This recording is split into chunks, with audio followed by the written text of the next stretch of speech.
Only a fighter knows what goes through the mind before a fight. The preparations, the rituals to mask the fear. Fear of these last moments of uncertainty before it's time to face the crowd. It's the mid-1800s in Victorian Britain, and the fight is on. Now, more than 160 years later, we turn back the clock to the extraordinary times of the Victorian period. Investigating the forgotten world of the first mass sporting phenomenon that the country had ever known. Revealing the men who rose from the humblest of working class origins to become the greatest sporting superstars of their day. The punches these guys would land, I suspect, had enormous force. The bare-knuckle fighters of the prize ring fought for the roar of the crowd, lords and commoners alike. And at the height of the 19th century, they fought for the honour to be the very first undisputed champion of the world. I'll give you a target, but I'll have your head.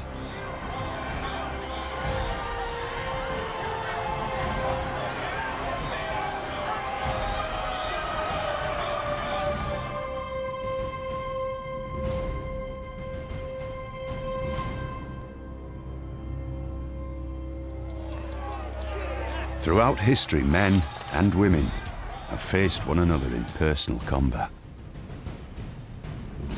At close quarters, one-on-one, face-to-face. They fought for honour, to settle bitter disputes, for prowess, to prove courage and skill, and for sport, to win glory and respect. From the pageantry of the medieval tournament ground, through the deadly rituals of duelists on the field of honour, to the savage backstreet arena of the bare-knuckle prize ring.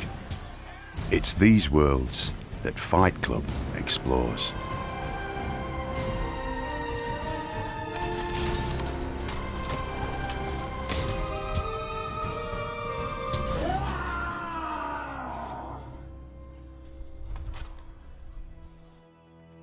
Victorian times saw change like no other period before or since. From 1837 to nearly the end of the 19th century, Britain saw vast industrial expansion, the arrival of electricity, and the huge growth of the railways.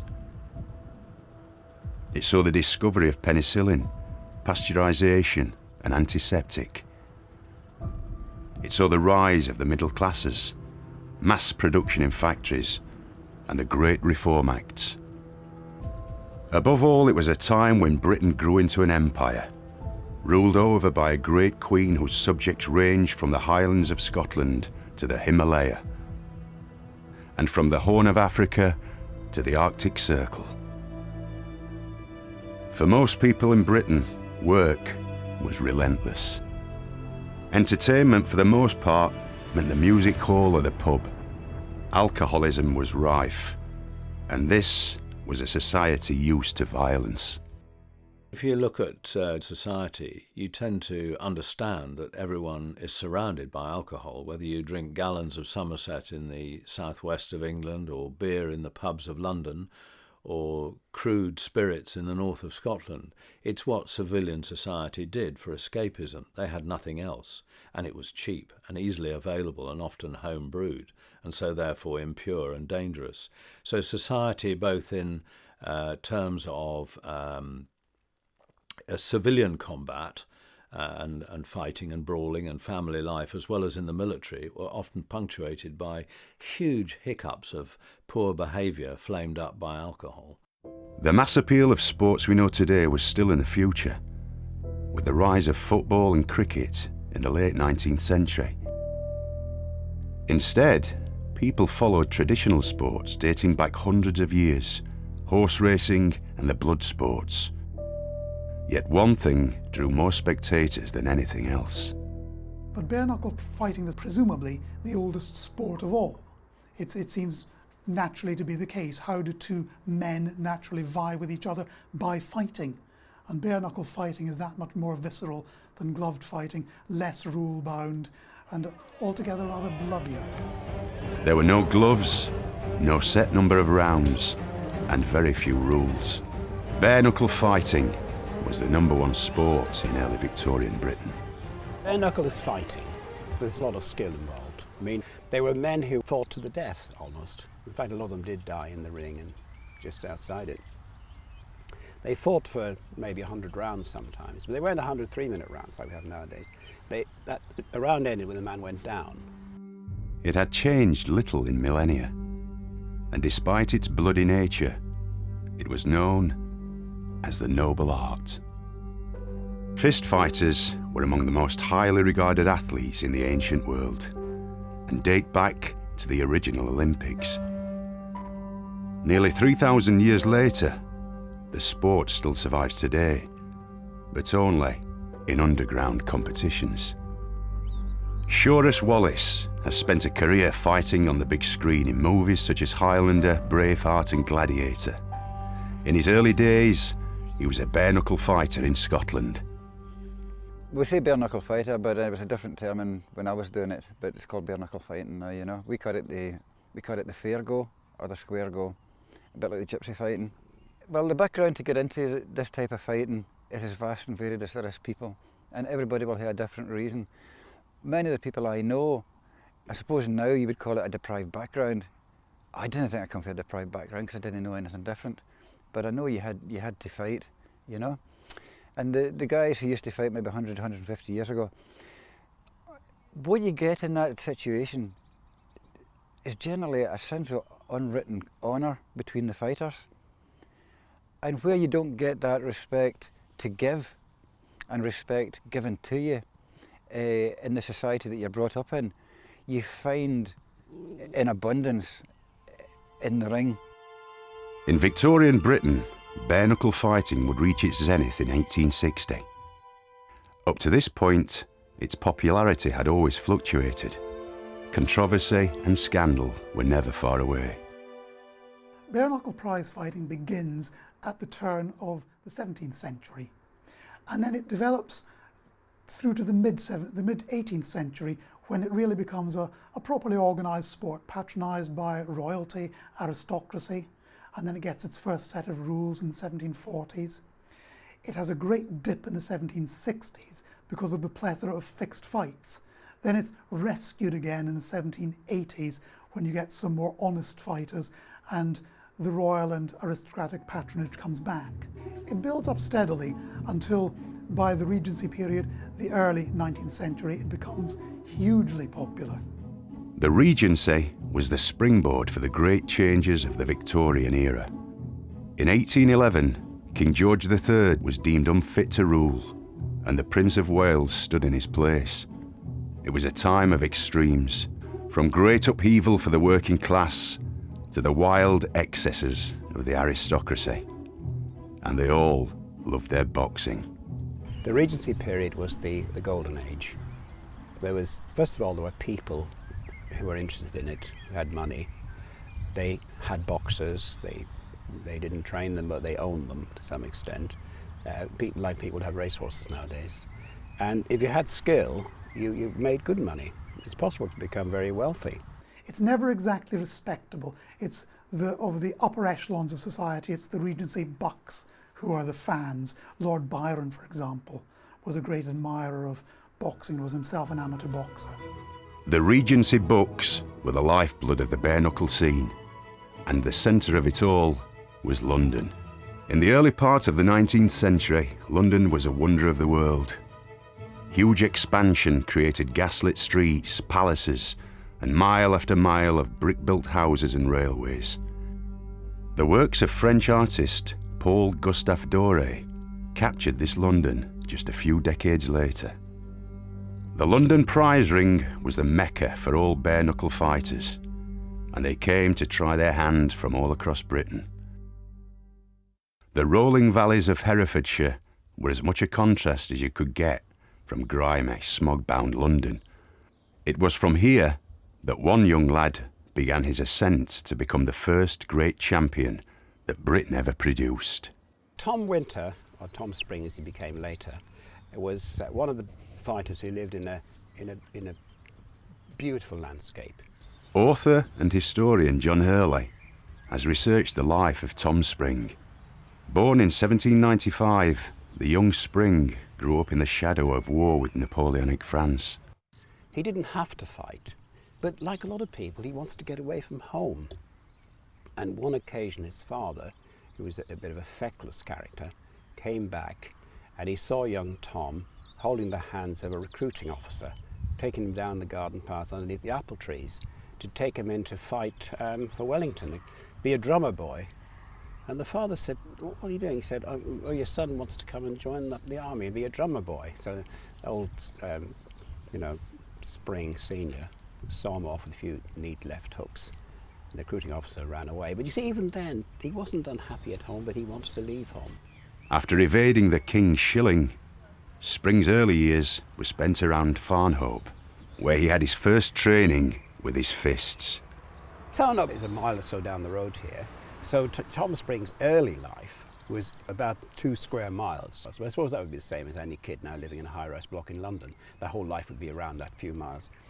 And he worked hard in his father's butcher shop. He went to school, he learned to read and write, and he wrote very well. His handwriting still exists. Because his father was a boxer and taught him how to box, and he made him punch the bag in hanging off the apple tree and all that. Boxing was one way a working-class lad like Spring could make a name for himself around the local villages. Just as in London, some of the most avid fight fans were the local gentry. The Duke of Norfolk would bring them along and give them a damn good meal for fighting. And a good meal for those young lads in those days was very important. So they looked forward to the boxing. There was a queue to get in. It was after one of these sparring bouts that the young Tom Spring's life changed forever. This is where it happened, where the River Lug flows into the River Wye. His whole life changed when he was having an amateur boxing match here against the Hammer Hollands, a sort of a kind of comic villain. He was a guy of about 29, his scarred face, and he'd had lots of fights, but he was a bit of a boozer, etc. And he hated Spring. Spring was good looking. This time, it wasn't just the locals watching. Among the crowd was one of London's most legendary bare-knuckle boxers, Tom Cribb. The two of them were fighting here, and Tom Cribb was sitting over there in a bale of straw, drinking his Guinness with his old sparring partners, near the end of his career. And he was watching this kid and thinking, he's good, you know. So when the fight was over, he went up to him and said, I can make a star of you if you come to London. Spring didn't need asking twice. He was headed for the big city. Basically, hardly lived anywhere outside of that. He probably lived within 5 miles of that little place. Suddenly, he's on a hay wain or something coming to London, at the age of 18. London then was narrow streets, pitch dark, smog, rubbish tips burning, prostitutes screaming. In fact, you could find a dead body dangling from a lamppost. You know, it was that bad, it was that primitive. And after living in Herefordshire with its lovely valleys and the River Wye, he was coming here to a nightmare. But obviously he wanted to come, he wanted to leave home, he didn't have to, he wasn't forced to. And Cribb obviously said the right things to him in Herefordshire when he met him, that he was going to make him a star, as it were. And he found the pub. Don't ask me how he found the pub, you know, it was way before Staten Ave. And Spring arrived, the building he arrived at was about 5 doors away down the street here, and very close at hand.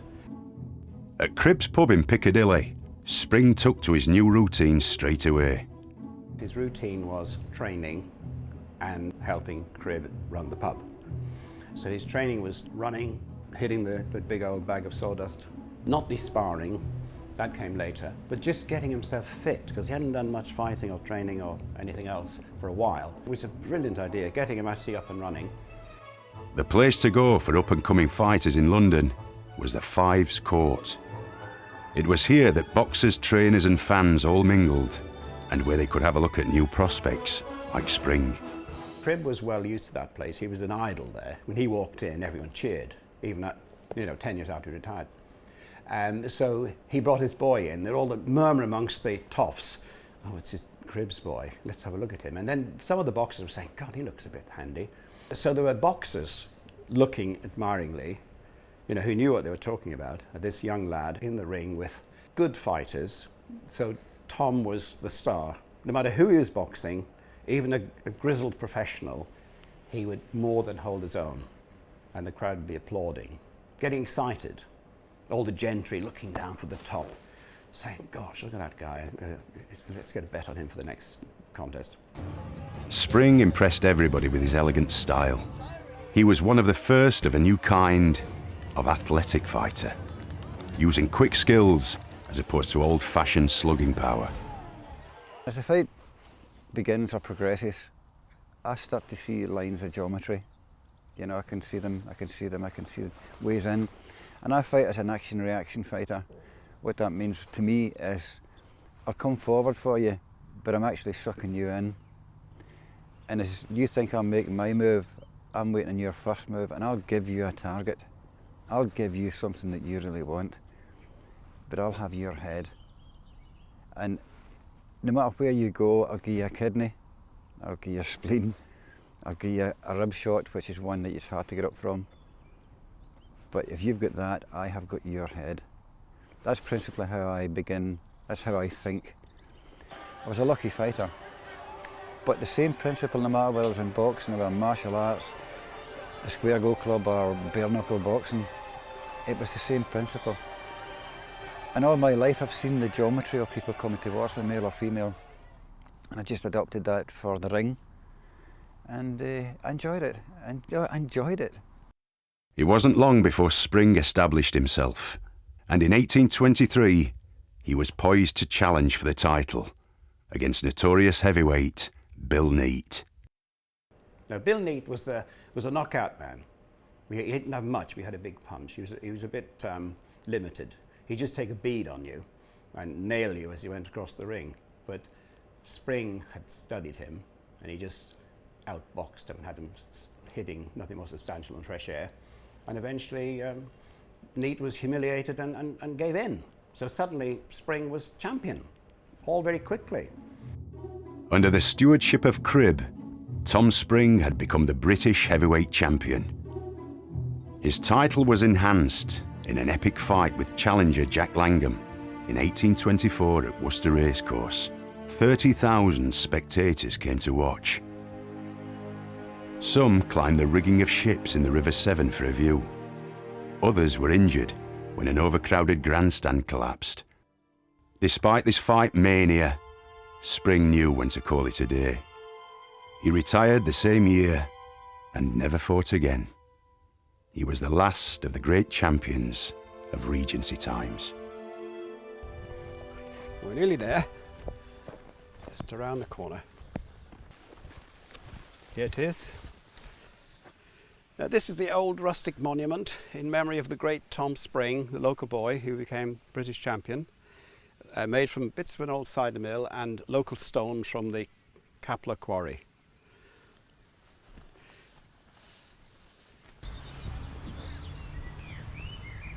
You see, it's a wonderful piece of stone, and this was the original engraving here. It's got a bit lichened and blotchy, but you can still see it there. You've got the old stone that will never move again, but this moved and crushed the apples, dragged by a pony or a donkey. I can't read the inscription on the stone, so I'm going to read it from my book, if I may. Spring, Champion of England, 1823-24. Thou mighty master of the milling set, more potent far than any that have met in PC ring, may Mars, who watches o'er the half-stripped votaries of the sawdust floor, protect thee still, and round thy laurels cling, while Cribb with iron lungs shouts, "Go it, Spring!" I love that bit. Basically, I think he was forgotten. There were a few people around who had a few bob to put together to buy him a very simple and very suitable memorial. This being the land of cider, they thought, let's have a cider press. And it's still here. It's not forgotten. People come here. There's now a Tom Spring walk all around these fields, which winds up here, where you can have a glass of cider with Tom. It was more than 120 years after his death that Spring was finally recognised as the true champion he was.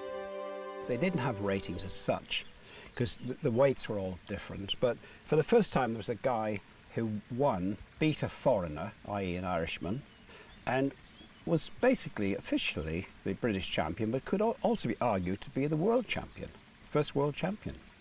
In 1992, Tom Spring was inducted into the World Boxing Hall of Fame with the greats. He's up there with Muhammad Ali, Joe Frazier, Rocky Marciano, Joe Louis, Jack Johnson, all the greats. This lad who's got a bit of stone here commemorating him is one of the world's greatest fighters. And that's official. One reason why fighters like Spring retired as soon as they could afford to was the sheer physical toll of bare-knuckle fighting. Former surgeon Mick Crumplin has researched the injuries inflicted by different types of historical combat, including bare-knuckle fighting. The variety of injuries was enormous. A great deal of injury would fall around the face. These men would be very powerful, and although they could damage their unprotected hands, they could fracture your eyebrow, your nose, they could rip off an ear and lips and break teeth and smash the jaw. I mean, this is really very tough stuff indeed. And a blow to the neck, whether aimed or not, could even fracture the windpipe and the voice box just above it, and that would cause suffocation and bleeding into the neck. Then around the chest, you could break a rib. It would have to be a very hard punch, probably more around the side and front lower down. But a fractured rib spike could go into the lung and puncture it and cause an air leak and bleeding into the chest. Because the punches these guys would land, I suspect, had enormous force.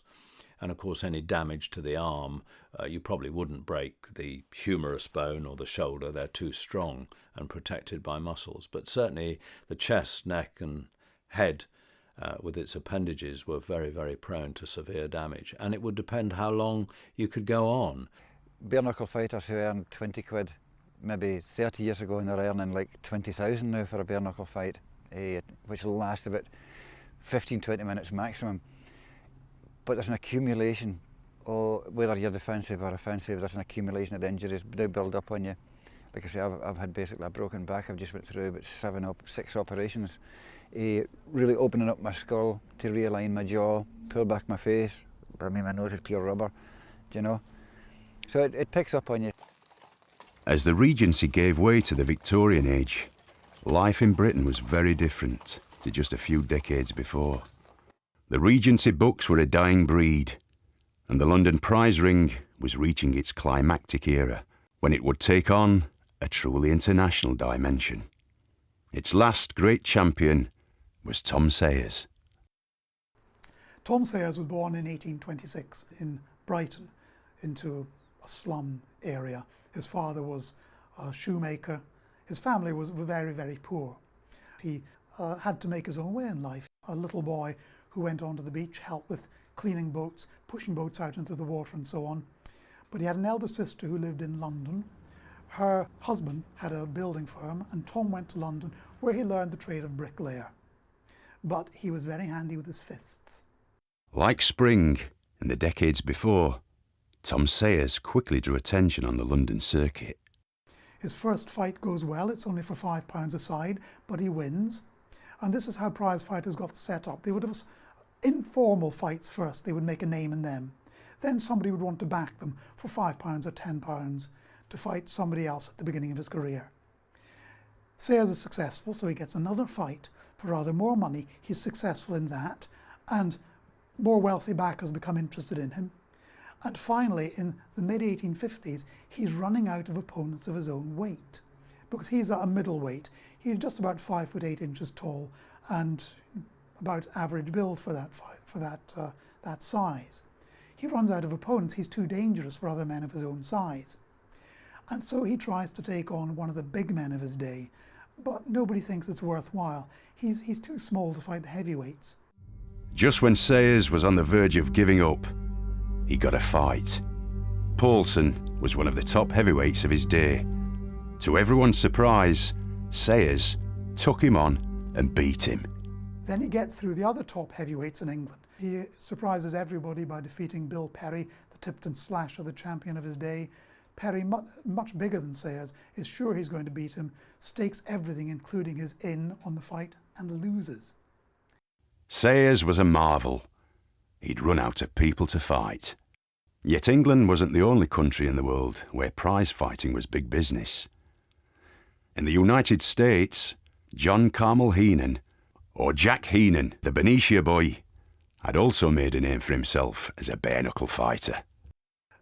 Jack Heenan was a bit happy-go-lucky, and left to his own devices, he might have done almost anything. He was a great gambler, and would have probably have tried to set up a gambling house, as he did later in his career, with mixed success.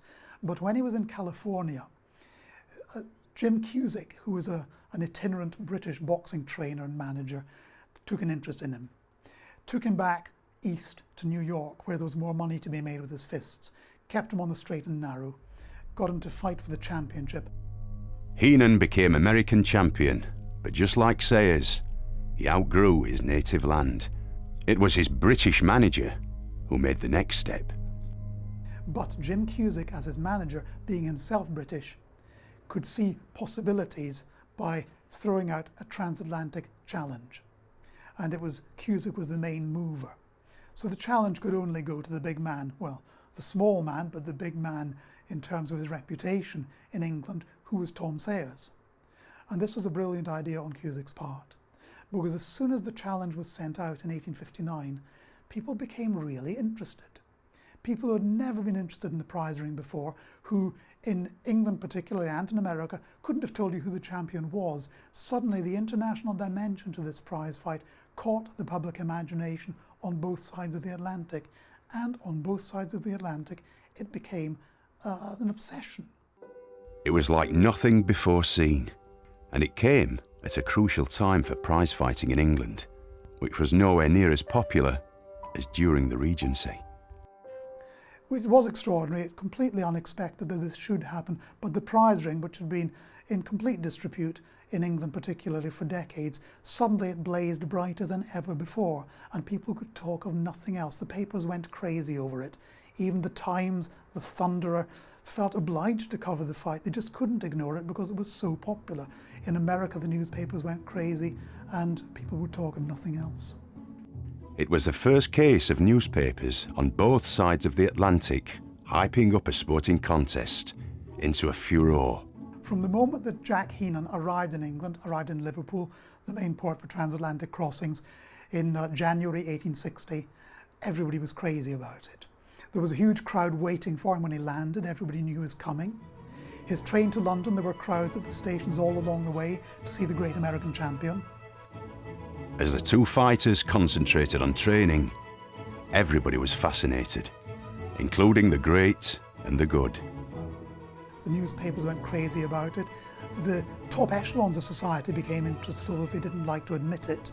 Charles Dickens was fascinated. William Makepeace Thackeray was fascinated. The Prime Minister, Lord Palmerston, who should have entirely looked down on such things, he was a great fan. And generally speaking, everybody was gripped by it, in America too. Everybody wanted to know when the big fight was going to happen. There was great speculation as to when the fight would come off, but it was illegal. So the police and the magistrates were supposed to stop it. In practice, they knew they couldn't stop it. It would have caused more than a riot. For one thing, there was so much money staked on the fight that it just had to go ahead. But every chief constable knew that he could be in trouble if the fight took place on his patch. Finally, after months of speculation, the greatest fight show ever held was on. Everybody knew when it was arranged because it had to be advertised in Bell's Life in London. People crowded into the sporting taverns that were named where they could buy tickets. There was such a crush that some people couldn't get to the bar to buy tickets for the fight because there had to be a limited number, limited to the places on the two trains that would leave London Bridge for the fight. And so everybody wanted to attend the fight, but not everybody could. People paid way over the odds for this return ticket to nowhere. The police were determined to try and prevent the fight. They and everybody else had heard the rumours that the fight would take place in Brighton on the Reigate line, but no one knew for sure. So when the two trains left London Bridge Station in the early hours of Tuesday, 17th April 1860, bare-knuckle prize fights always took place on a Tuesday for some reason, the police lined the track either way to make sure that the trains didn't stop there, the fight didn't take place on the patch of that particular chief constable. But of course the fight had to take place somewhere. And what happened was that at Reigate Junction, the pointsman had been paid off to suddenly change the points so that the trains would change direction, and off they went to Farnborough in Hampshire, where they stopped. And the police there, well, the police weren't waiting along that line, they were waiting further down the London Bridge line all the way to Brighton. They weren't waiting on the line to Farnborough. The chase was on. While the police and magistrates tried to work out what had happened, the fight organisers knew they had little time to waste. The two trains were enormously long, and they disgorged their passengers, some onto the platform at Farnborough, and some, well, they overshot the platform, so just onto the grass. And then they all had to follow the ringkeeper to the pre-arranged location, of which very few people knew. And they had this cross-country hike. Some of them fell into the stream on the way. Others, the Americans were city dwellers, didn't know how dangerous nettles were and got badly stung. Finally, the ring was set up and the fighters prepared. The two men stripped for action to knee breeches, tight-fitting trousers from waist to knee, white stockings below them from covering the lower part of the leg, spiked fighting boots. Around the waist they both wore a brightly coloured large pocket handkerchief known as the colours for the fight. Spare colours were draped over a corner stake with the winner to take both. Then there were the initial formalities to be observed, including a toss for choice of corners, and then the fighting could begin. It all took a long time. The crowd had to do what they could for a view. There were no seats, and some climbed trees to see what was going on. The only people who had a privileged view of the fight, apart from the fight officials, like the referee whose place was outside the ring, and the two umpires, one for each man, the referee officiated between them, they were outside the ring. And then you had the designated reporters for the various newspapers, American and British, and they had a place close to the action. Then you had those who would sketch the fighters, and they of course had a privileged place so that they could see them. But otherwise, the spectators almost had to fight for a good view of the action. When everything was ready, the two fighters threw their hats into the ring, and the fighting began. Now in this fight, Tom Sayers was at a huge physical disadvantage. He was 5 inches shorter than John Carmel Heenan. He was 40 pounds lighter. He was 8 years older, mid-30s as opposed to mid-20s, so Sayers had to try to avoid wrestling whenever he could. And his seconds were constantly telling him to stay back to avoid getting into a clinch. But of course he couldn't all the time, and most rounds ended with Sayers down, either knocked down or being thrown. And so the various rounds were of indefinite length, going on until a man went down. So you could get a round lasting half a minute or a round lasting 15 minutes. And it went on and on, with Sayers generally ending a round by being knocked down, but he would often go down deliberately to take a breather, or because in a clinch he wanted to go down as quickly as possible to avoid too much damage. Sayers himself did tremendous damage to Heenan's face. Heenan was unrecognisable by the end of the fight. Sayers, in one of the early rounds, had his right arm damaged and couldn't use it for the rest of the fight. Sayers, reduced to fighting one-handed, suffered one of the most debilitating hazards of bare-knuckle fighting. We have to think about the weapons of infliction imposed by a bare-knuckle fighter, whether man or woman, and the force of the impact is your body weight plus the power thrown into the swing. And if you impart that to your hand, and most of us, if we tried it, would never throw a second punch. And all this stuff on Hollywood about them getting up or being knocked out cleanly, it's nonsense. If you hit someone very hard on the jaw, you may well damage him, but also you may well fracture the phalanges, injure the joints, and fracture the metacarpals or even the wrist bone in inflicting such damage. And these risks, because soft tissue injuries, if you strain a wrist joint, is just as painful as a fracture. So damage to hands must have been very, very common indeed, and there would have been healed fractures of the small long bones of the hand. There would have been early arthritis setting in after the joints had been disrupted. And that's just with clean, closed injury. If injuries were inflicted where the blow opened the skin and exposed bone and broke the bone, you have a compound injury which doubles the mortality and infection rate and is extremely dangerous. So I'm sure a lot of people would have to modify their fighting according to that injury. And injuries take 3 or 4 months to heal, so they'd have been off if they had severe injury. Once they had healed, I suppose broken bones and wounded joints will be used again until the hand is quite disfigured. As the fight wore on, both men were exhausted. It was then that things reached a climax that was savage, even by bare-knuckle prize ring standards. Then it comes to round 37. Because rounds were of indefinite length and weren't formally counted, different reporters give you a different count for the rounds, but 37 is a fair compromise. Round 37, Heenan gets hold of Sayers, bends his neck over the top rope and leans on it. Sayers is going black in the face, and there are those, it said, who fear that Sayers will be strangled. The crowd converge on the ring. The ring keepers can't or won't keep them back. The ring is broken in, and the fight descends into chaos. Sayers is saved certainly from instant defeat, possibly some said from death. There was nothing for it but to call the fight a draw. The arguments began immediately. There was huge controversy at the end of the fight. The Americans claimed that Heenan was cheated of victory. The Brits claimed Sayers was cheated. Well, I've read every report of the fight, and I think it has to be admitted that Heenan was on the verge of victory. Whether it was strictly legal that he virtually tried to strangle Sayers at the end of the fight can be questioned, but the rules at the time didn't explicitly forbid it. And when the ring was broken in, almost certainly it saved Sayers from defeat. So although the Brits never quite admitted it, I think the truth is that Heenan had Sayers beat, but wasn't allowed to win. So the breaking in of the ring was perhaps, in fact was almost certainly, due to the fact that there were so many Brits there with a lot of money staked on Sayers and with a patriotic interest in seeing him win, that they weren't prepared to see him beaten. So I think we have to admit that Heenan, although Sayers so much smaller, so much lighter, so much older, was probably the better man and fighting one-handed, but Heenan really won the fight. He was cheated of victory. Whatever the true result should have been, the controversy did nothing for the image of bare-knuckle fighting. The anything-goes days of the Regency were long gone.